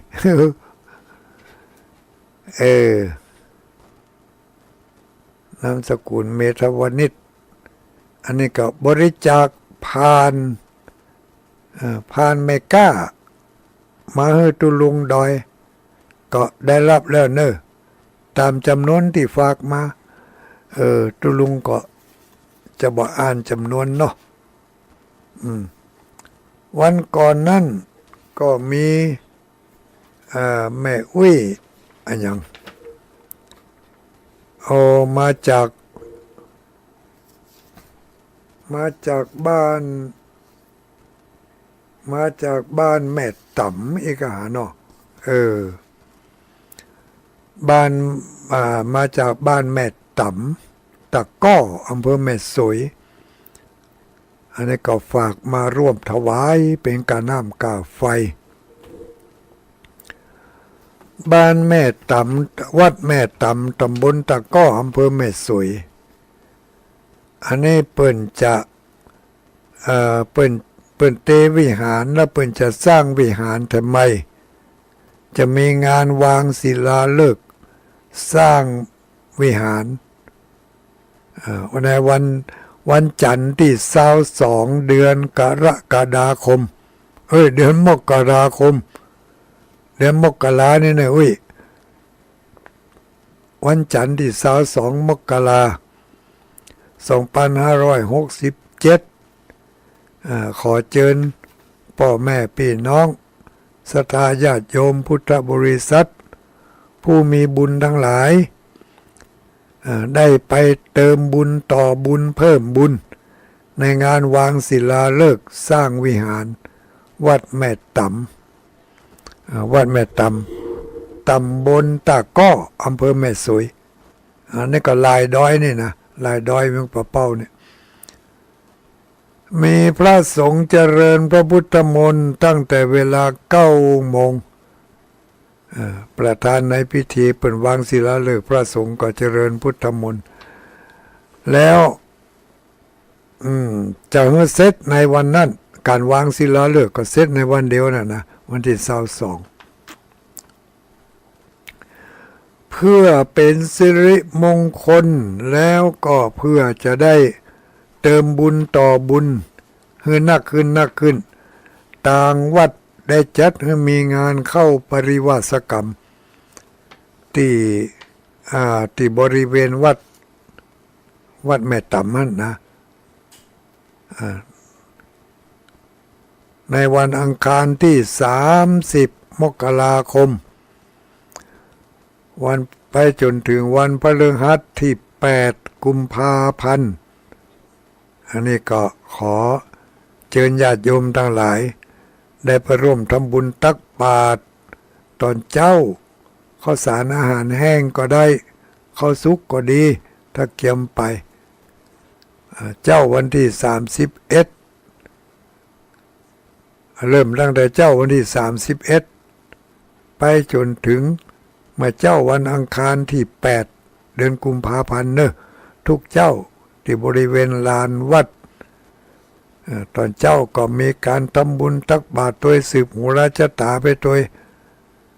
ถ้าผู้ใดมีโอกาสมีเวลาก็ขอเชิญไปร่วมกันวันที่22นี่ก็ไปร่วมกันวางศิลาฤกษ์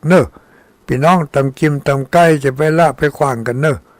วัดเหนือวัดใต้บ้านใกล้บ้านไกลกัน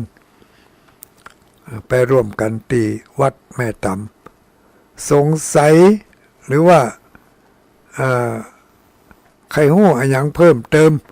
ก็ติดต่อได้ที่พระอธิการทศพรกันตะศรีโลเบอร์โทรศัพท์ของเปิ้นก็มี080 680 5936นี่เบอร์โทรเจ้าอาวาสวัดแม่ต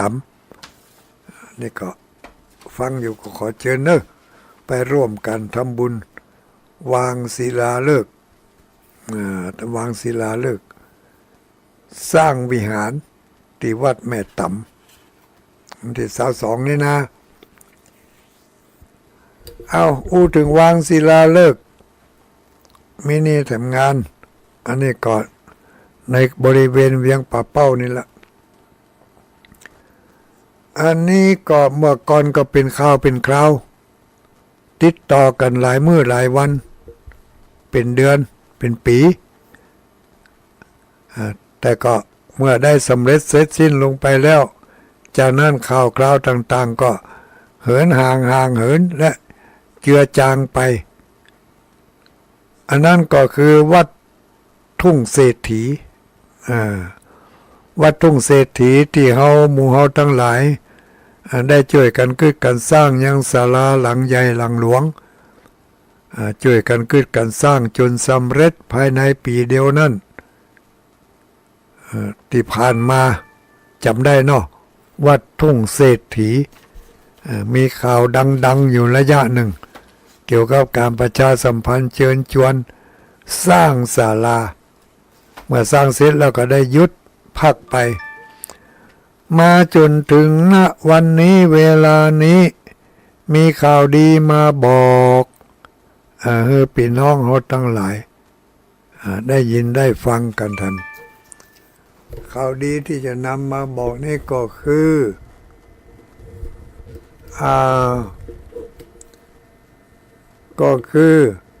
วันที่17วันที่17ก็คือวันฮือเนี่ยนะ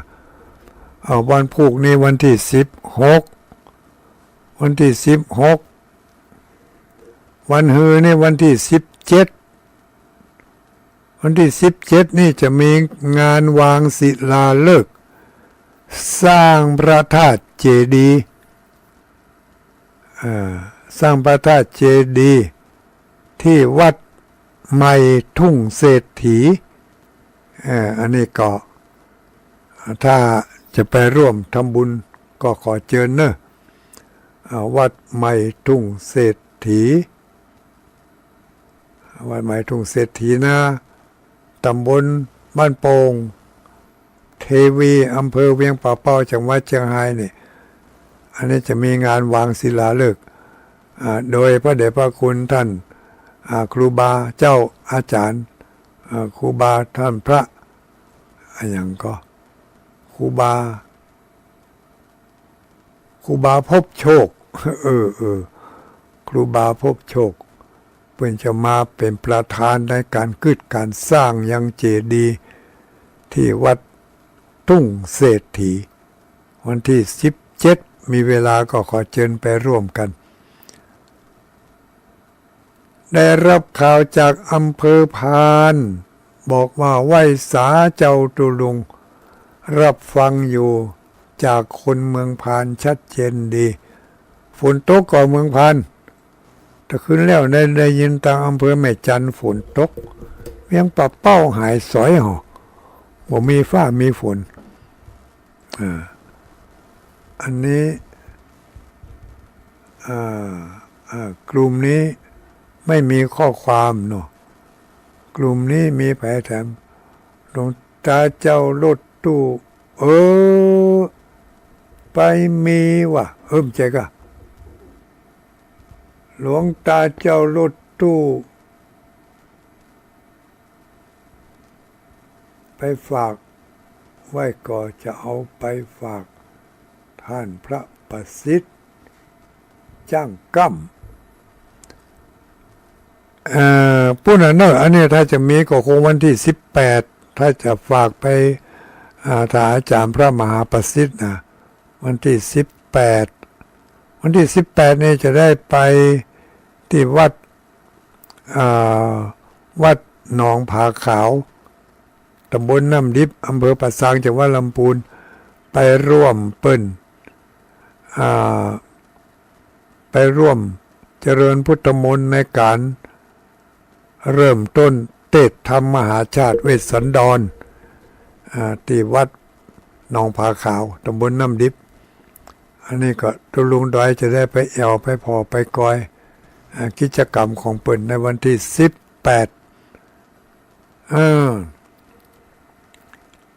มีข่าวอะไรอีกสลับสับสนวุ่นวายหรือเปล่าไม่สับสนนะญาติโยมเราทั้งหลายนะอันนี้คือข่าวบริการข่าวดีข่าวด่วนข่าวควรสนใจมาแถมแล้วท่านทั้งหลายนึกย้อนไปเมื่อวันที่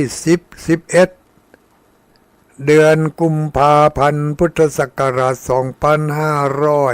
2566ปีที่ผ่านมาทางวัดพระธาตุม่อนจมพอได้บอกข่าวดีข่าวด่วนให้ได้รับทราบอันนั้นก็คือได้เชิญชวนพุทธบริษัทผู้มีบุญทั้งหลายได้ไปต่อบุญต่อทุนด้วยการไปนมัสการไหว้สาพระธาตุเจ้าอิ่มบุญอุ่นใจ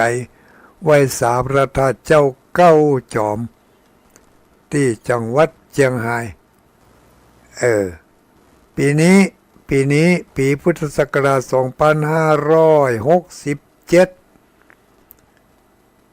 ก็ครบค่อยครบเนาะเขาจะได้ไปไหว้สาพระธาตุเจ้าเก้าจอมกันแถมสักครั้งทัดกันปีนี้เนาะปีนี้ก็ไปในวันที่เดียวกันเนอะใครสนใจติดต่อสอบถามได้นะไปที่วัดไปที่วัดเขาจะออกเดินทางไปไหว้พระธาตุเจ้าเก้าจอมกันณวันที่11วันที่11เดือนกุมภาพันธ์ในวันที่11เดือนกุมภาพันธ์พุทธศักราช2567วันที่11เดือนกุมภาพันธ์2566หมู่เฮาทั้งหลายไปกำไปไหว้พระธาตุเก้าจอมปิกมาวัดม่อนจอมพอได้ถนนใหม่1 เส้นเป็นถนนลาดยางบะตอยปีที่แล้วเนี่ยเขามีบุญหลายเขาได้ถนนลาดยางบะตอยกันมาปีนี้พุทธศักราช2567ในวันที่11เดือนกุมภาเราจะได้ไปไหว้สาพระธาตุเจ้าเก้าจอมเช่นเดียวกันใครสนใจจะไปติดต่อมาได้เนอะจะติดต่อไปที่เบอร์โทรศัพท์ก็ได้เนอะเขียนไว้ติดต่อไว้เพื่อจะได้ไปด้วยกันจะไปลดกันได้เนาะติดต่อไปที่เบอร์โทร083ต่อไป442ต่อไป4911อันนี้เบอร์โทรที่สำหรับติดต่อจะไปไหว้พระธาตุเก้าจอมในวันที่11เดือนกุมภาพันธ์พุทธศักราช2567เกียมตัวเกียมใจกันให้ดีบอกเบอร์โทรที่จะไปติดต่อให้ใหม่บอกเนอะเขียนเนอะ083-442-4911อันนี้เบอร์สำหรับติดต่อจะไปไหว้พระธาตุเก้าจอมในวันที่11เดือนกุมภาพันธ์พุทธศักราช2567เก็มตัวเก็มใจกันให้พร้อมลูกนี่ไปหาวันที่11เดือนกุมภาก็แหมบ่เมื่อแล้วนะแหมเดือนหนึ่งประมาณนั้นบวกลบเก็มตัวเก็มใจกันให้ดีเนอะถ้าจะซ่อรถเองก็รวมกันได้เลยไผจะเอารถไผไปกี่โมงไปเขาออกกันประมาณ5 โมงมาเจ้านะมาจุกันที่วัดม่อนจมพอนี่5 โมงมาเจ้า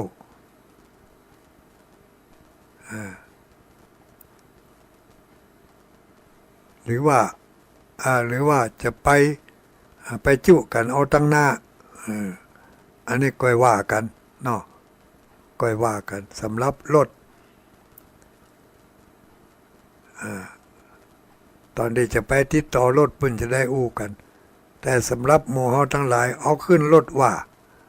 ไปขึ้นรถกันได้ก็เอารถมันว่านะมันจะพาไปไหนก็ไปพระธาตุเก้าจอมนี่เนาะส่วนจะไปจุไปนาดไปโป๊บกันที่ไหนนั่นอันนี้เอาแล้วแต่รถเขาจะอู้กันเองเขามีหน้าที่นั่ นั่งรถแล้วก็จ่ายสตางค์ให้เขาอย่างเดียวบ่แปลงเนอะติดต่อได้0834424911ติดต่อไป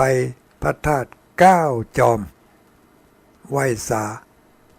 พระธาตุ9จอมอิ่มบุญอุ่นใจในปี2567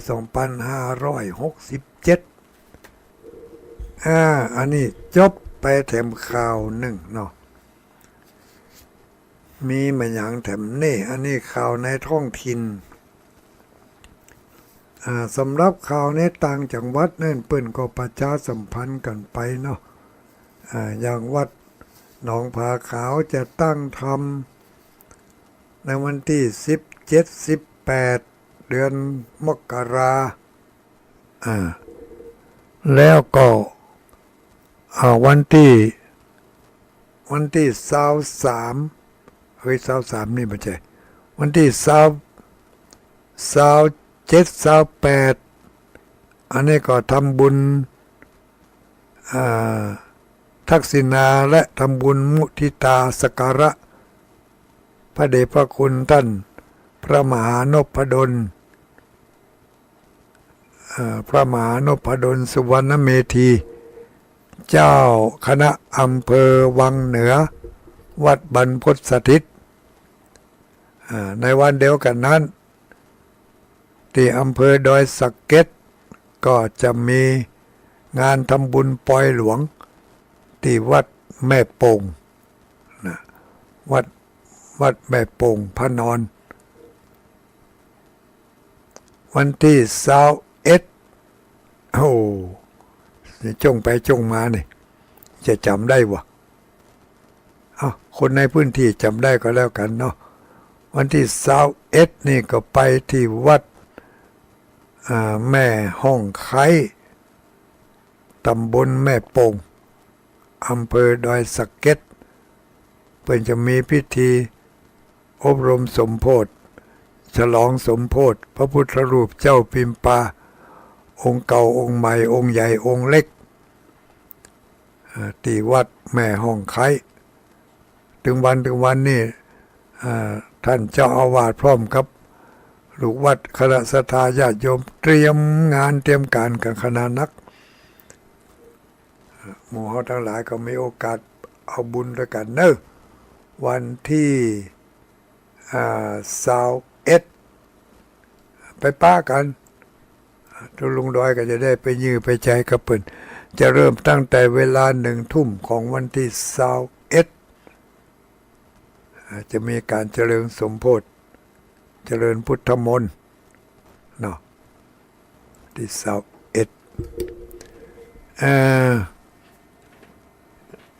มีข่าวบริการอะไรอีกวันที่เดี๋ยวขอพรให้ผมครับวันที่18แม่นแต่กันนี่ก็ว่าวันที่25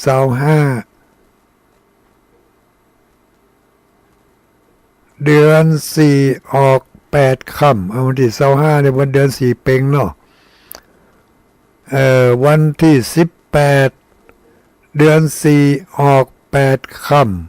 ำอันนี้จะมีประเพณีส่งน้ำพระธาตุสำนักสงฆ์ห้วยไม้เดือ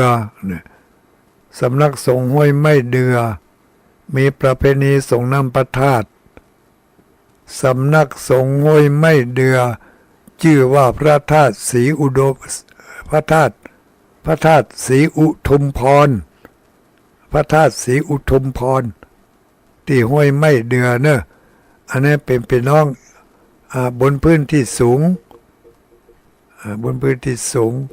ห้วยไม้เดืออันนี้ก็วันที่18นี่จะมีประเพณีส่งน้ำพระธาตุเขาไปพอเป็นน้องเจ้าห้วยไม้เดือแล้วก็เป็นน้อง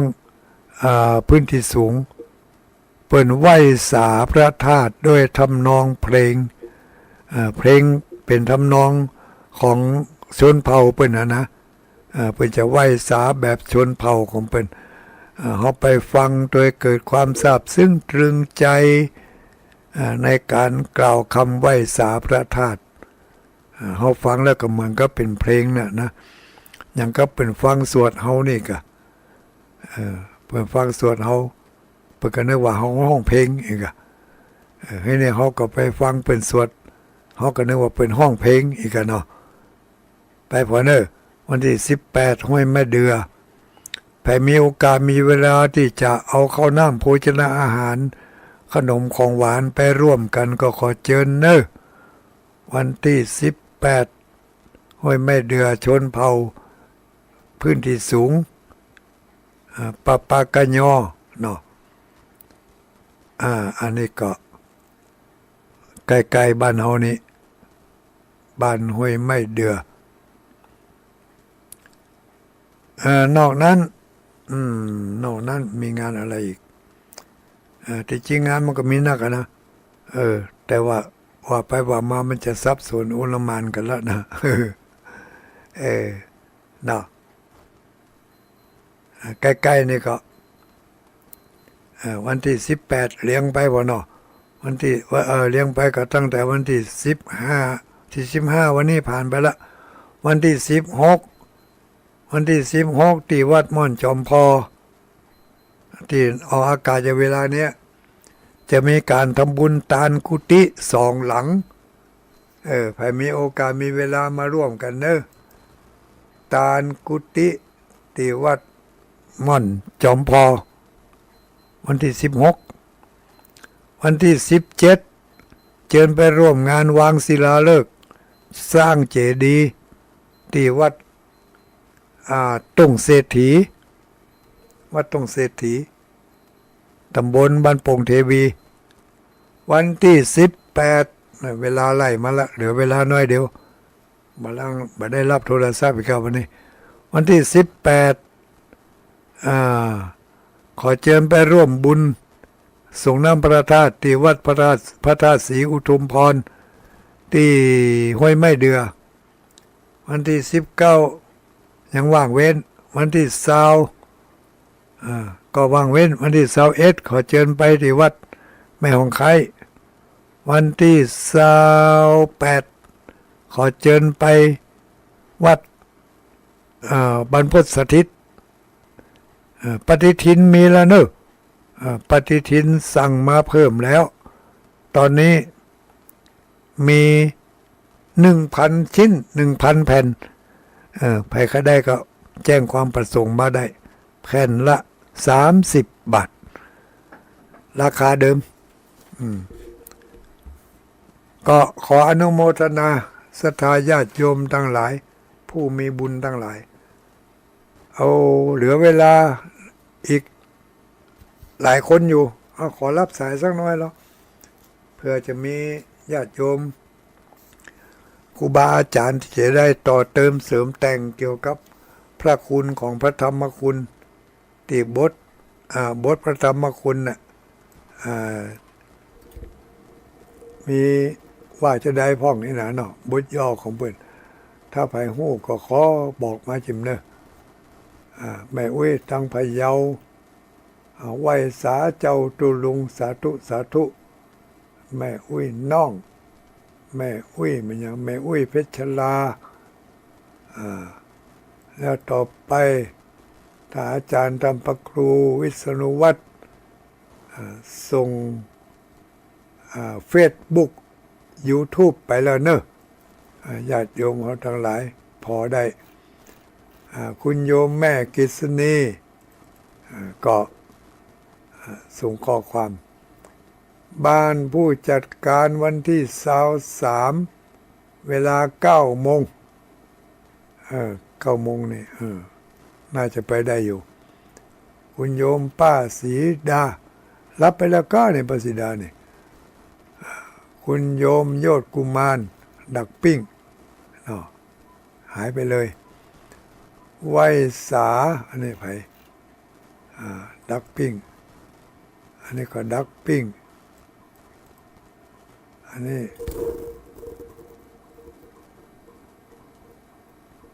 มาได้เข้าตลาดเดี๋ยวเข้าไปจัดการ ตามสะดวกเนอะฟังอยู่กว่านี้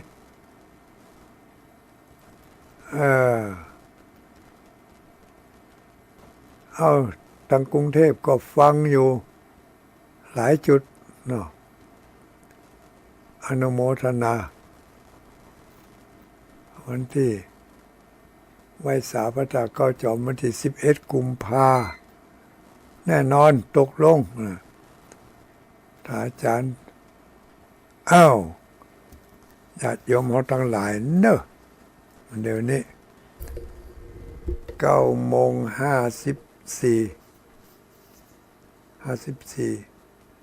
0932722499ก็ว่าโทรศัพท์เขาปิดอยู่แต่นั่น0932722499โทรศัพท์ปิดอยู่นี่เปิงกะตอนนี้กำลังเปิดแล้วเนอะจะได้สักกี่ลายเนี่ยเหลือเวลา 3-4 นาทีเนาะ 3-4 นาทีเนี่ยก็นาทีเนี่ยก็คนสองคนได้อยู่ตันได้อยู่เนาะได้ผลประการใดฟังแล้วมีความเข้าอกเข้าใจไหมคืนนี้พอจะเป็นเพื่อนแก้งอมแก้งเอาได้ก็จ้า0932722499จะไปลืมนะพี่น้องตามอำเภอแม่สวยวันที่22 กุมภาพันธ์มกราวางศิลาฤกษ์ที่วัดบ้านแม่ตำนะตำบลตะก้ออำเภอแม่สวยโทรศัพท์ดีแล้วโทรเข้ามาเลย0932722499คืนวันนี้ขออนุโมทนาขอบคุณสถานีวิทยุคลื่นสีขาวทุกอำเภอจังหวัดได้รับการถ่ายทอดจากวัดพระธาตุม่อนจอมพอมาถึงบ้านถึงจองของท่านทั้งหลายป้าอุ้ยแม่อุ้ยคงจะไม่มีแล้วเนาะตอนนี้ป้าอุ้ยแม่อุ้ยกระดักปิ้งเฮ้ยเดี๋ยวจะลองเช็คพอกรรมก่อนจะลองเช็คพอน้อยก่อนตั้งลำปางฟังอยู่ก็จ้า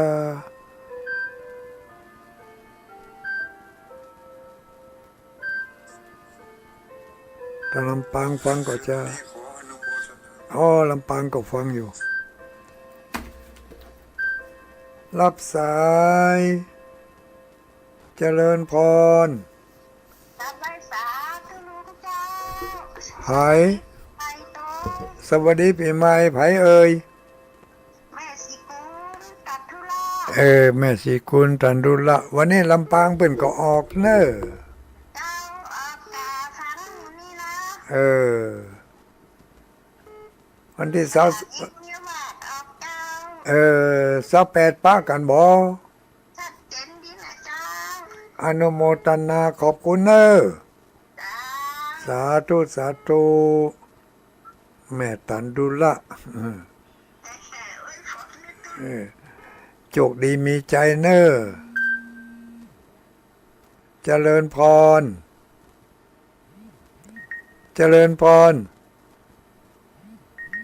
เอามาติ๊กหันเจริญพรวาสาขาไผเอ่ยหนุ่มขี้เมียง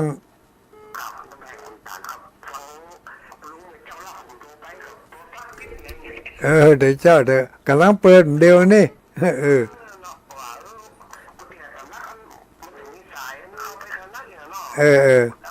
วันนี้อย่างดักปิ้งอีนั่นกะมันยี่พอโทรศัพท์มาได้เปิดว่ะบัดโต๊ะห่อตั้งปุ้นโต๊ะกะ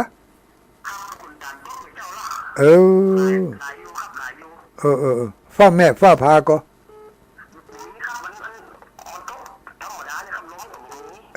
สบายเนาะตกอย่างอันเนาะ ครับผมเนี่ยเจ้าหัวเป็นแซ่เลยล่ะต้นไม้ต้นตอกจะได้รับจุ่มเย็นดี ครับครับผมฟังผมกำลังใจลุงตูจันแล้วครับขอบคุณหลายๆเนอะโชคดีปีใหม่เนอะอ้าวปันล่ำปันรวยอยู่เย็นเป็นสุขวันหน้าก็ปะกันอายุวันโนสุขังพลังไหวสา0932722499ปิดก็ไม่ปิดโทรมาก็เป็นยังไง21:59 นาทีหมดเวลาละมั้งนี่รับสายสุดท้ายเนอะเดี๋ยวสถานีเพิ่นจะไล่หำละเจริญพรนมัสการเจริญพรไผเอ่ยแม่ยายพรป้าโตวันนี้แม่ยายพรโชคดีอันไฟเห็นเปิ้นเปิดตลอดกะ104ฟังตลอดเนาะสาธุเนอะอุ้ยพรรับดีฝันดีเนอะโชคดีมีใจญาติโยมทั้งหลายทุลุงก็ไปตามเวลาเพียงเท่าอีก่อนเนอะจัตตาโลธรรมาวัฏันติอายุวันโนสุขังปะลังโชคดีปีใหม่เหมือนกันกูคนเนอะสาธุ